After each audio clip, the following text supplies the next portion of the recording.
So Katie Hopkins laid down her criteria for why Idris Elba can't play James Bond.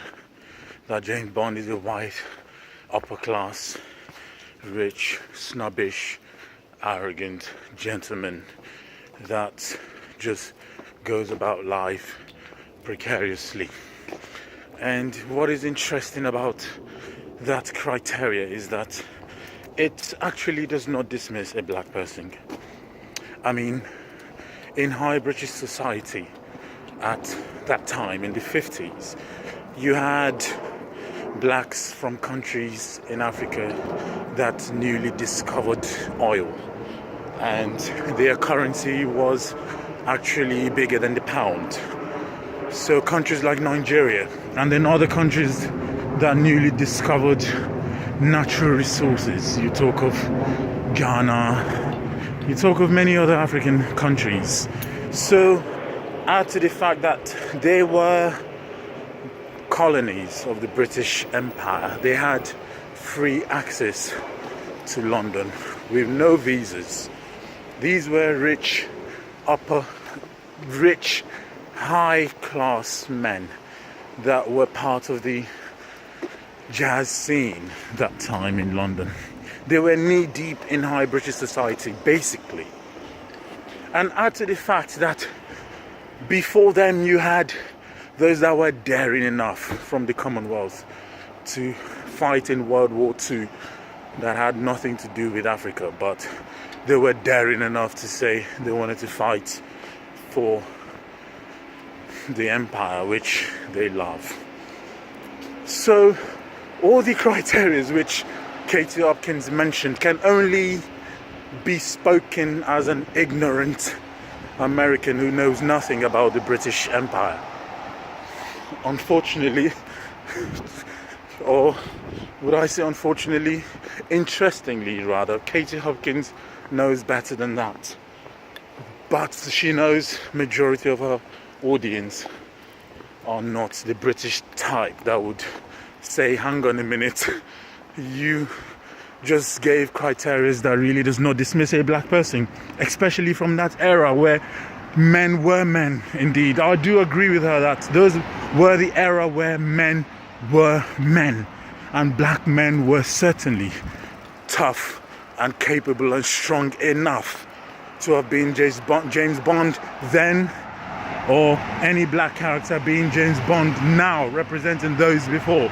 So if she thinks that men of before does not match the types of men we have today, therefore it dismisses any man today, then it dismisses every man, because most men and every man today cannot compare to the type of tough, strong men the world saw 50 years ago.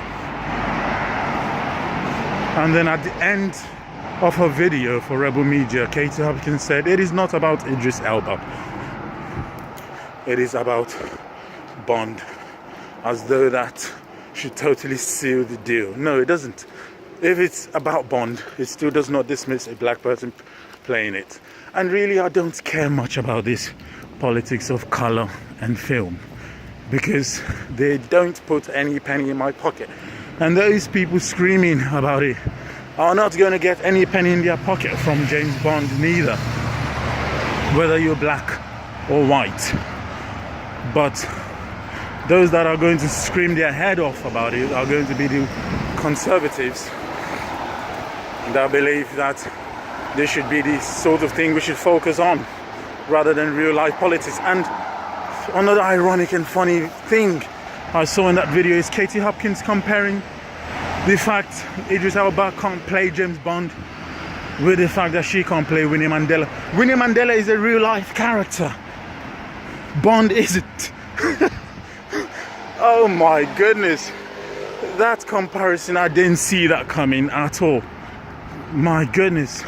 So if she thinks as Winnie Mandela is a real life character, then James Bond should be, then she needs to come up with names of a real life James Bond. She just needs to do that and say why they are more white than black.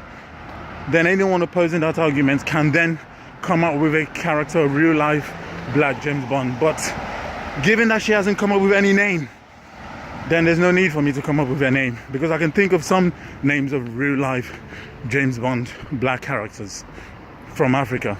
And also we can add India into it, because the Indian Sikhs played a major role in World War II. Major role, from Burma to even some men being enlisted to come and fight in Europe. Those years were the years of strong men. I would agree with Katie Hopkins, but other things she mentioned in the video, and I really listened to that video carefully. I listened to every word for word, and it didn't make sense to me. It made sense to say that James Bond character has always been white and should stay white, but it does not make sense to lay down some criteria that really does not dismiss any black person whatsoever.